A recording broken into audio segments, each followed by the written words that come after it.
April 25th, 1971. For 22 days, the Mars Space Fleet of 9 ships, in line formation and led by the flagship Discovery, has been coasting towards the Red Planet. And although correct speed and course have been maintained, the flight so far has not been without incident. There was the mystery surrounding James Whittaker, construction engineer of freighter ship number 2. Frank Rogers found his company so objectionable that Jet decided to transfer Whittaker to the Discovery. Then came a strange message from Control on Earth asking for specific information regarding Whittaker. Meanwhile, freighter number 5 reported radar signals from an unidentified object lying directly in our line of flight. The indications were that it was a swarm of meteors, so Jet decided to take evasive action. But first, he wanted to transfer Whittaker to another ship and have Mitch, our engineer, now temporarily traveling in number 2, return to the Discovery. As there was a rule that no crew member should venture outside a ship alone, Lemmy was ordered to accompany Whittaker. The crossing was made in easy stages, from ship to ship. Is Whittaker in number 7 yet? No, Jet. He and Lemmy are hardly in the airlock. Oh, let's get that radio, Doc. I'll talk to Johnson. Right?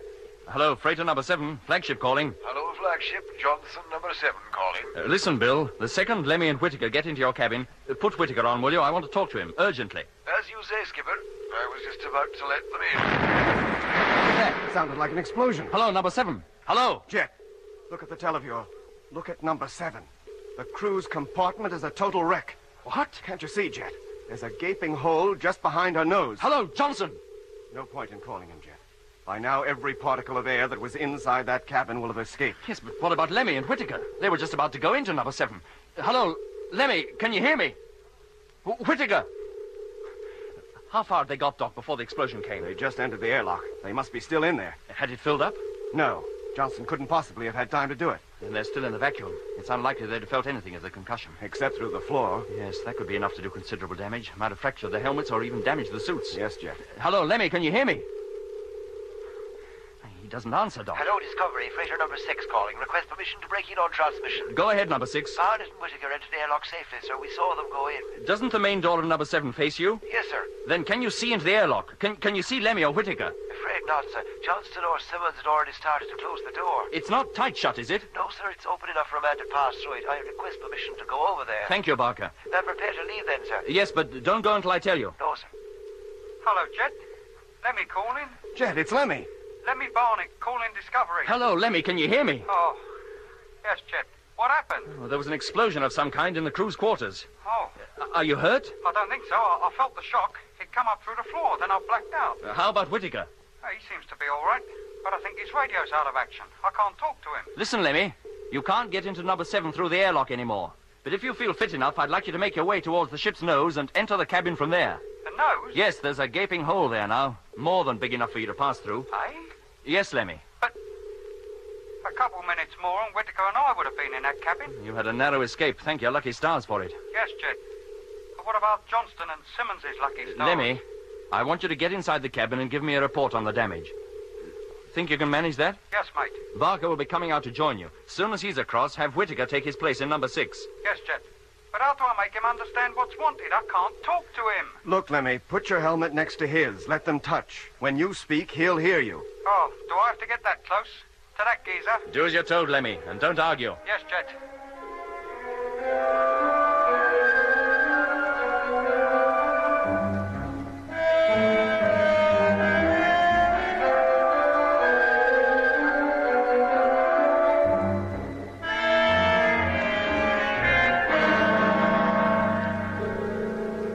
Discovery, Barker calling. I've reached number 7 and now hitching safety line. Have you in full view? Now walking up side of ship. Toward nose. Put in the telescopic lens, Doc. Let's get a closer look. Telescopic lens in. That's better. Nearing ship's nose. Blimey. What is it, Lemmy? There's a hole here, big enough to drive a bus through. Which way was the force of impact? Inwards. Any vaporization? I'll say. I thought as much, Doc. A meteor. Lemmy, Yes, Jet? I'd like you to go down into the cabin. Can you do that? Through the hole, you mean? Yes, Lemmy. You'd better take the flashlight, Lemmy. You'll need it. Yes, mate. Are you all set? Yes. Then here I go. Touching bottom. Now, I want to know if there's any chance of our saving the ship. Yes, Jet. Oh, blimey. What is it? There's another great hole on the opposite side of the cabin. That meteor must have been a colossal size. It swept right through the cabin clean as a whistle and took most of the main control panel with it. That puts paid to any chance of using the motor. Yeah. Apart from that, Jet, everything else seems to be intact. Can you reach the cargo hatch, Lemmy? I'll try. Go carefully. Yeah. Oh. Jet, let me get out of here. What is it? Barker, you pull me up. Quick, mate, pull me up, please. Stand by, Lemmy. Haul in now. Oh, thanks, mate.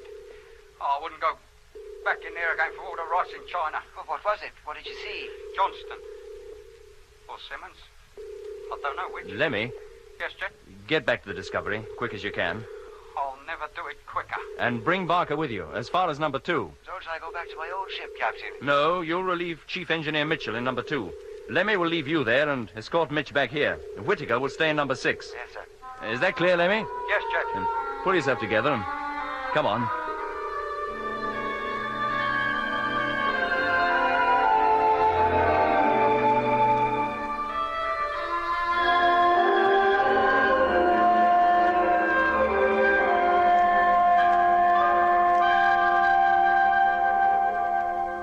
You mean you intend to change course and leave number 7 behind? Abandon her completely? What else can we do? She was hit by a meteor, wasn't she? And a darn big one at that. It's quite likely it came from the outer fringe of the very swarm we're approaching. We've got to take evasive action at once, and that means leaving number 7 behind. But she's full of cargo, Jet. Valuable cargo. Just the fuel she's carrying is worth its weight in gold. Mitch, to save the fuel alone would take hours. And meanwhile, we're getting closer to that meteor swarm. If it is a meteor swarm. We've hardly time enough to avoid it ourselves, let alone attempt any salvage operations. Okay, Jet. You're the boss. If you say abandon her, we abandon her. Does that go for Johnston and Simmons and all? Yes, Lemmy. I'm afraid it does. You mean we leave them there? Alone? In that wreck? Lemmy, what else can we do? But if anybody dies at sea, oh, at least they're given a decent burial. We're not at sea. If we gave them a decent burial, as you call it, all they'd do would be keep going with the ship. They'd merely be outside it instead of inside. That's all. Oh. Jet, if we're going to take evasive action, we better take it. According to my latest calculations, that object is less than 15 hours away. Right, Doc. Onto your safety couches and strap yourselves in. All right, Jet. As soon as you're set, Lemmy, call up the fleet. Have them all listening out. Yes, Jet. Okay, I'm all set. Me too. Positioning control panels. Hello, Space Fleet. Flagship Discovery calling. Stand by for Captain Morgan. Thanks, Lemmy. Hello, Space Fleet. We're going to change course. When I give the word, all ships will tilt their noses 25 degrees upwards from line of flight.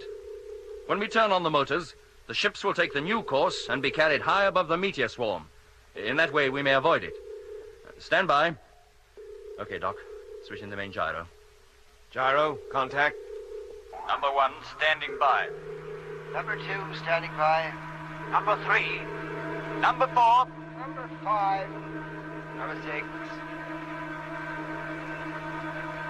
Number 8.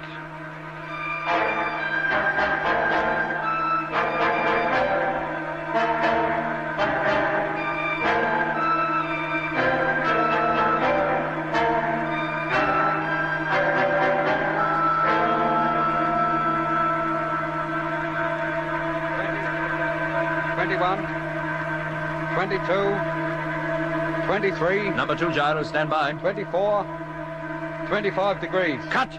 Number 2, cut. Bang on. Steady as she goes. Televiewer, Mitch. Televiewer on. 25 degrees. Steady. Cut the main gyro, Doc. Main gyro, cut. How's the rest of the fleet, Mitch? All okay. Except number 7. She seems to be the only one that has moved. Nose pointing downwards. It looks that way, but it's actually the rest of us pointing up.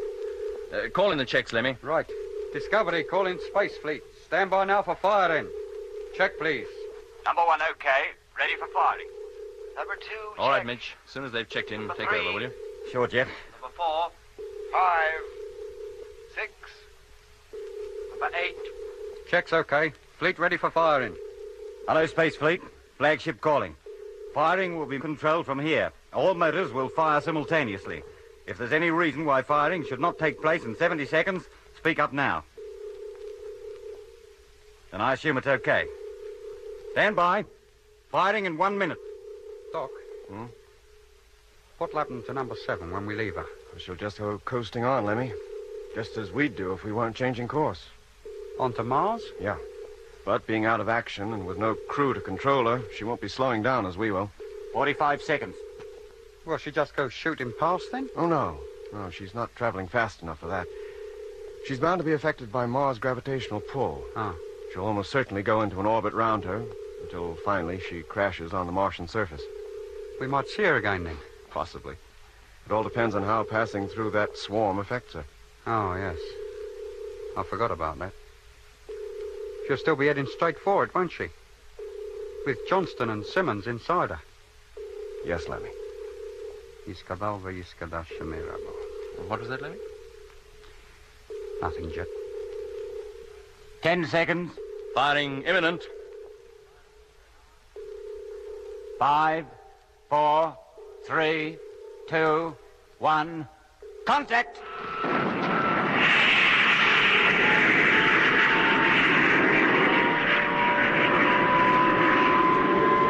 Acceleration rate 100, 200, 300, 400, 500.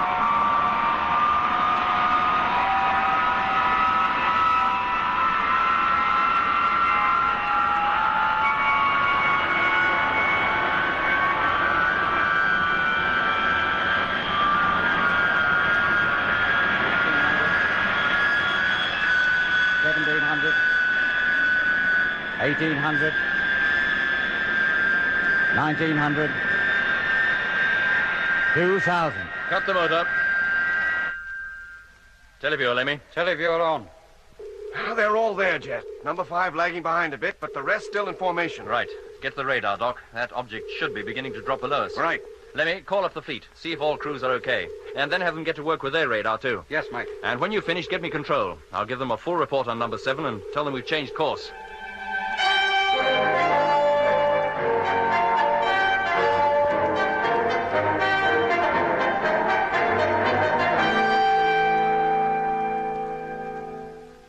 Thank you, Control. Message received. Keep listening out, please. We'll call you again shortly. Well, Jet, what did they have to say? What could they say? They're just as sorry about losing number 7 as we are, but they consider we did the right thing in abandoning her. They think the meteor came from the swarm we're approaching, and we might run close to a few more stray ones before we're through. Well, that's a nice, cheerful thought. What are the latest reports on the swarm's position? We're climbing well above it, Jet. Good. As soon as we've passed over it and down the other side, we'll have to increase speed slightly to make up for lost time. Otherwise, we're going to be late for our rendezvous with Mars. Now, I'll get to work on the new computations right away. Yes, please, Mitch. What about Whitaker? Oh, what about him? Oh, don't you remember, Jet? The last message we had from Control before the meteor hit number 7 was... Oh, good heavens, yes, I forgot all about that. What was it they said? that the only man they could find answering to Whitaker's name and description was born in 1893, and he disappeared in 1924. What? That was the message we received, Mitch. Did you ever hear anything so preposterous? The director of personnel records wanted to talk to Whitaker. Yes, he did, didn't he? Well, I can hook the main transmitter to the intercom system, Jet. No, Lemmy, I want to talk to Earth about this whole business first. But if Control want to talk to him direct, why not let him? Because, Lemmy, the whole fleet knows of the uncanny effect Whitaker had on you and Rogers. If there's anything else about him that's unexplainable, I don't want any of the crews listening in on it. Particularly the pilot of number 6. He may have to spend the rest of the voyage with him. Oh. Yeah. Hello, Control. Flagship Discovery calling. Come in, please. Are you sure you heard it right, Jet? How could they seriously say Whitaker was born in 1893? They didn't. All they said was the only man they could trace who answered to Whitaker's description was born in 1893. Hello, Discovery. Control calling. Hearing you loud and clear. Got him, Jet. Thanks, Lemmy. Coming. This doesn't make sense to me, Doc. Me neither, Mitch. When does Whitaker say he was born? 1940. If you ask me, that's just about right. That'd make him 31, and that's about the age he looked. Yeah, but don't you see, Mitch, the strange thing about it is that 31 is just the age at which the other Whitaker disappeared, in 1924. Yes, but didn't they check up on him before he joined the crew during his training period or anything? Well, they must have done. Well, if they were going to find anything as fantastic as this, wouldn't they have found it by now? I would have thought so. You know, record section must be crazy as coots. A whole dang lot of them. I agree with you, Mitch, but for one thing. And what's that? Whitaker's odd behavior. You took his place in number 2, Mitch, so you can't know what I'm talking about. But all the while Whitaker was in this ship, I had a strange feeling of foreboding. Jet, too. Well, I reckon you're all jumping to hasty conclusions. Do you? And what about the inquiries from Control? Mere routine. That's what started you off. If they'd asked for information about other members of the fleet, you would have imagined the same things about them, too. Maybe, Mitch. And I hope you're right. Anyway, we'll see what Jet's talk with Control produces.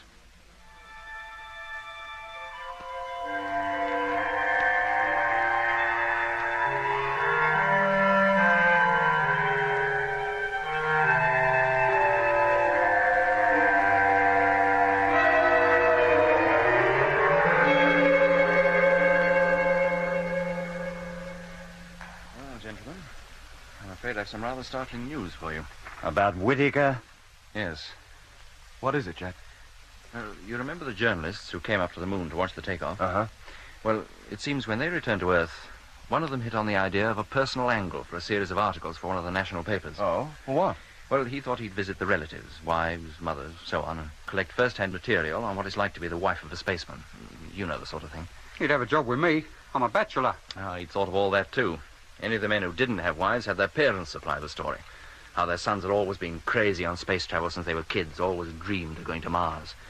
Well, he ran 4 separate articles on us, giving our whole life histories. And apparently he left nothing out. Go on. When I get back, I'll sue him for defamation of character. Oh, come to the point, Jet. Where does Whittaker fit into all this? That is the point. He doesn't seem to fit in at all. How do you mean? Well, very little information about anybody appears to escape this journalist. Until he started on Whittaker, and there he came unstuck. Well, how? Well, the first odd thing he struck was that although Whittaker was supposed to hold degrees in astronautical engineering, he'd never been on the roll of the Astronautical College. But he must have been. Wait a minute, Doc. He might have faked his diplomas. Oh, quite easily, but that wouldn't have given him the knowledge he's got. He's a first-class engineer, one of the best we have. Then where did he learn? Beats me. And that's not all the story. This journalist, drawing a blank at the Astro College, decided to seek out his relatives. And? Well, in due course, he found his way to his home in Kensington and asked to see his parents, but he hadn't any. Oh, that's possible. Orphans ain't uncommon. No, Lemmy, they're not. But even the parents of orphans don't die before their children are born. Oh, no, I grant you. What was that? The parents of James E. Whittaker died before the Second World War. Oh, but that's impossible. Whittaker wasn't born until 1940. Mitch, let Jet finish. Oh, go on, but if this is a joke, it's a pretty poor one. A joke, he says. I can't keep from laughing here. But living at the same address as Whittaker had given was a family of the same name, headed by a man of 48 who declared his father's name was James. Born in 1893?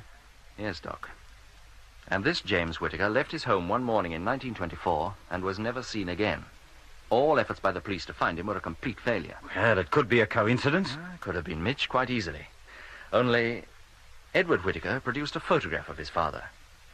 Control says it bears a striking resemblance to the one records have of the Whittaker flying with us.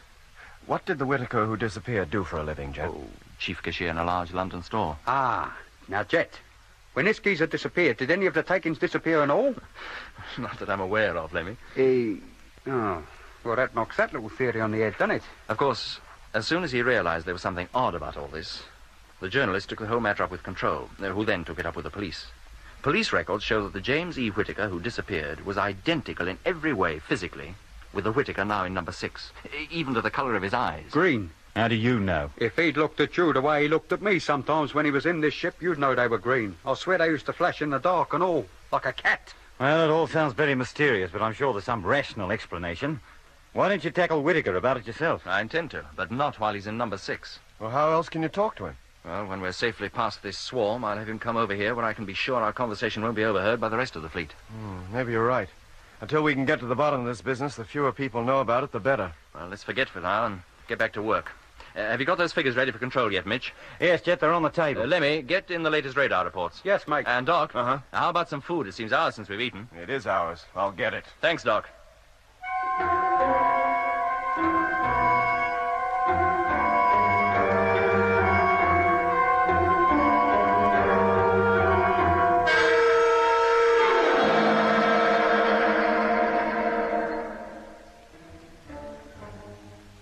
So, on the surface at any rate, the affair of James Edward Whittaker was forgotten. Jet and Mitch were fully occupied for the next few hours, checking our position and rate of climb and calculating the amount of fuel we'd used in maneuvering over the supposed meteor swarm. It was quite considerable, and what with the loss of the supplies carried in number 7, more than we could afford. For my part, although I did my best to concentrate on my work, my mind kept returning to Whitaker. Time and again, I found myself relaxing from the job in hand and thinking of him and the mystery that surrounded him. On one or two occasions, I even thought I heard his flat, dull voice, and once even looked up, expecting him to be standing at my elbow. No matter how hard I tried, I could not get him out of my thoughts. And so it was for 4 or 5 hours more until a call from freighter number 5 brought normal routine to a standstill and all of us running to where Lemmy was working at the radio. Hello, number 5. Morgan here. What's so urgent? Have you checked your radar lately? No, there's no need. 4 ships are already keeping track of the swarm. Then you better check it quick. Those meteors we're supposed to be climbing over have moved. They're directly in our path again. What? But that's impossible. No, Skipper, I've already checked with number 4. His report's the same. All right, number 5, I'll check here. Call you later. Sure, Skipper. Mitch, Doc, did you hear that? I heard it all right. Put on the radar, Doc. Let's take a look for ourselves. Radar on? No object that size could change its position so quickly. It's ridiculous. Maybe, Jet. But there is something in front of us just the same.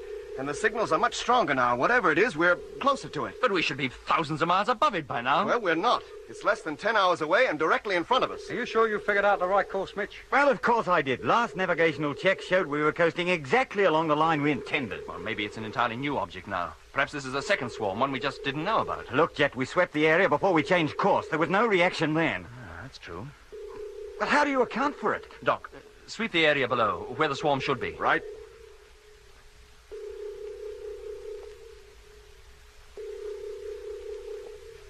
No, Jet, nothing.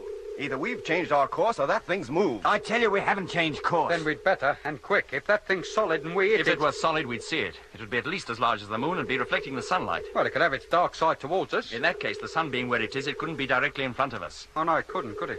Well, what do we do? Alter course again? Unless it proves to be moving out of our path as quickly as it moved in, yes. But if we go on at that rate, we'll have no fuel left. We'll reach Mars all right, but we won't be able to make a landing. Keep an eye on that thing, Doc. Right. And Lemmy, call up the rest of the fleet. Tell all ships to watch it. Get a report from each ship in turn every 10 minutes. Right.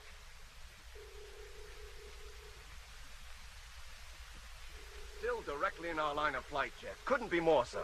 That's it, then. We'll alter course again. Go under it this time, back to our original course. If we make it successfully, we'll keep on it. Call up the fleet, Lemmy. Tell them what we're doing. Right.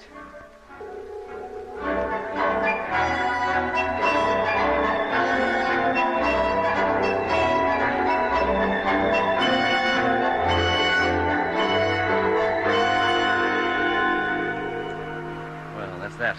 Rotate the televiewer, Lemmy. Rotating. All there, Jet. In close formation. Except for that gap between 6 and 8. Look, Jet, under the circumstances, don't you think we should close up that gap? It can only be a constant reminder to the crews of 6 and 8 of what happened to number 7. It'd be a tricky maneuver, Doc. Too risky to be safe. The ships are too big to handle that way. They weren't made to move sideways. But couldn't we try? I'm afraid they'll stay as they are. Very well, Jet. Now, get an okay from all ships, Lemmy, will you? Have them open up radar watches immediately. Yes, mate. And, Doc, open up our radar as soon as you're out of your bunk and get to work yourself. Sure. Well, if we haven't cleared it this time, I'm a Martian. Then maybe it's you that's causing all the trouble. Hey, what do you mean by that, Lemmy? Now, come on, you two. Come on. Get down out of that bunk, Lemmy, and stop arguing. We've got work to do.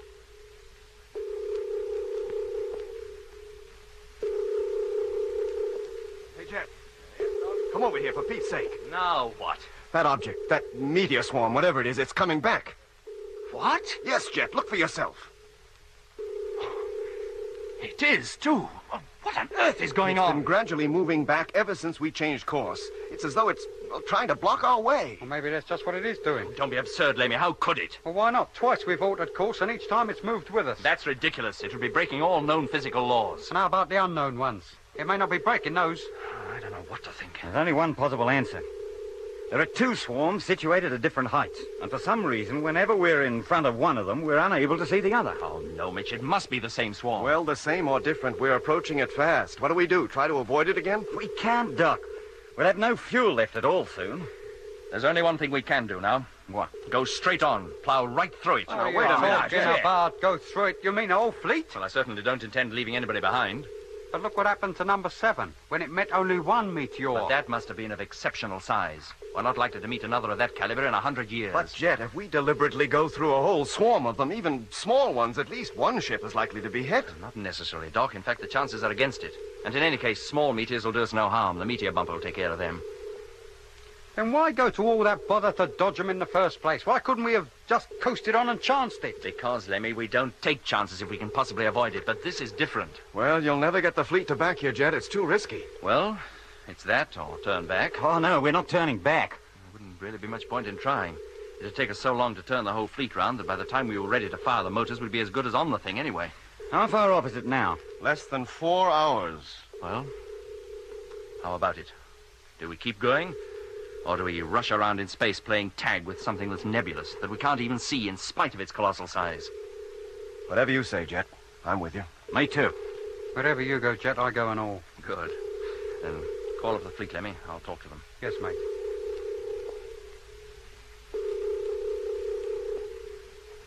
Well, neither I nor Grimshore like it, Skipper, but if you think it's best, well, we're with you. Good for you, number 5. Number 6? Freighter number 6 calling. That's Whitaker. Is the pilot there, Whitaker? Yes, sir. I'm listening, Skipper. Well, how do you feel about it? Not too happy. I'd prefer to try further evasive action. Isn't that possible? I've just told you we can't spare the fuel. The only course left open to us is to keep on. There can be no turning back. Whatever action you suggest, Captain Morgan, I'm sure it will be right. I wish I could think so too, Whitaker, but thanks all the same. Orders must be obeyed without question at all times. Well, I don't think this is the time to discuss discipline. Now, Peterson, you going to be happy about this? I wouldn't call it happy, Jet, but I'm with you. Whatever you say goes, so far as I'm concerned. Good. Number 8, how about you?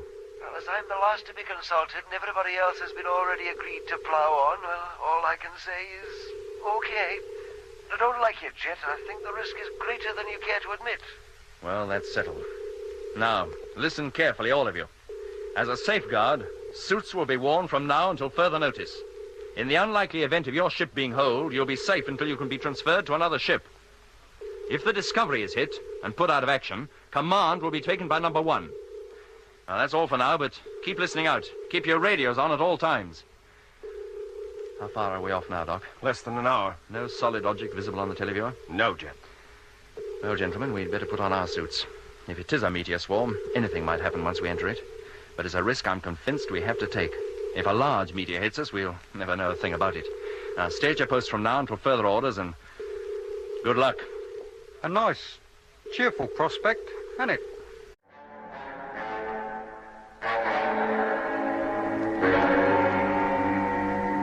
April 25th, 1971.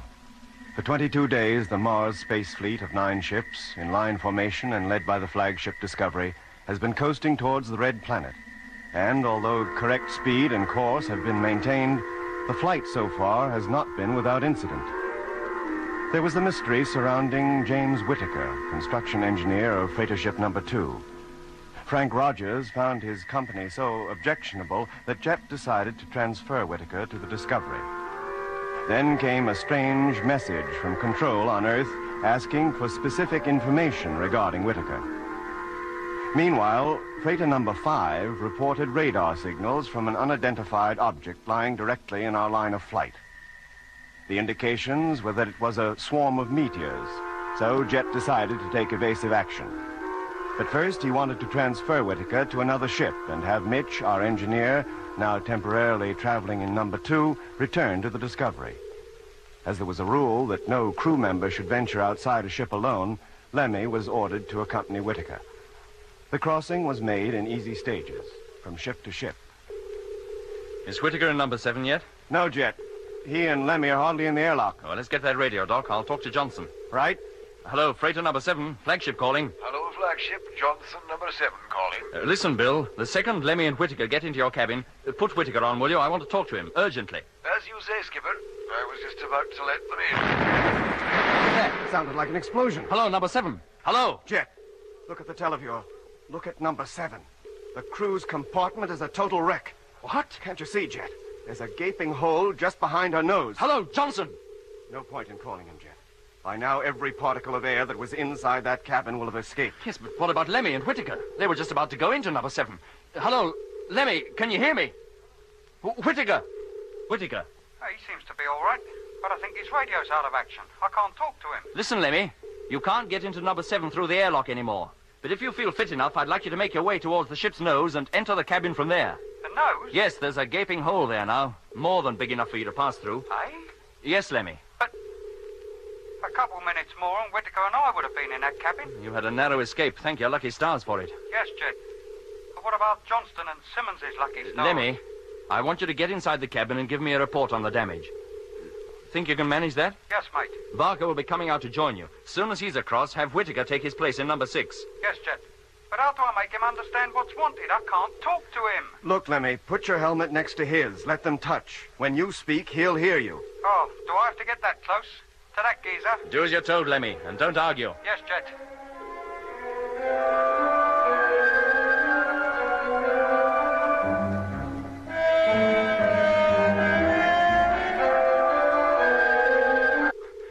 How far had they got, Doc, before the explosion came? They just entered the airlock. They must be still in there. Had it filled up? No.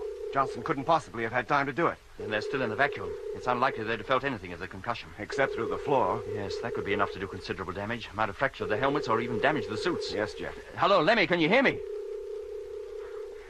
He doesn't answer, Doc. Hello, Discovery. Freighter number 6 calling. Request permission to break in on transmission. Go ahead, number 6. Barnett and Whittaker entered the airlock safely, sir. We saw them go in. Doesn't the main door of number 7 face you? Yes, sir. Then can you see into the airlock? Can you see Lemmy or Whittaker? Afraid not, sir. Johnston or Simmons had already started to close the door. It's not tight shut, is it? No, sir. It's open enough for a man to pass through it. I request permission to go over there. Thank you, Barker. Prepare to leave then, sir. Yes, but don't go until I tell you. No, sir. Hello, Jet. Lemmy calling. Jet, it's Lemmy. Lemmy Barnett calling Discovery. Hello, Lemmy, can you hear me? Oh, yes, Jet. What happened? Oh, there was an explosion of some kind in the crew's quarters. Oh, Are you hurt? I don't think so. I felt the shock. It come up through the floor, then I blacked out. How about...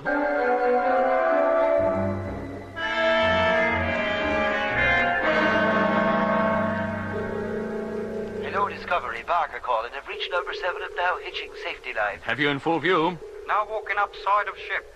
Toward nose. Put in the telescopic lens, Doc. Let's get a closer look. Telescopic lens in. That's better. Nearing ship's nose. Blimey. What is it, Lemmy? There's a hole here big enough to drive a bus through. Which way was the force of impact? Inwards. Any vaporization? I'll say. I thought as much, Doc. A meteor. Lemmy, Yes, Jet? I'd like you to go down into the cabin. Can you do that? Through the hole, you mean? Yes, Lemmy. You'd better take the flashlight, Lemmy. You'll need it. Yes, mate. Are you all set? Yes. Then here I go. Touching bottom. Now. I want to know if there's any chance of our saving the ship. Yes, Jet. Oh, blimey. What is it? There's another great hole on the opposite side of the cabin. That meteor must have been a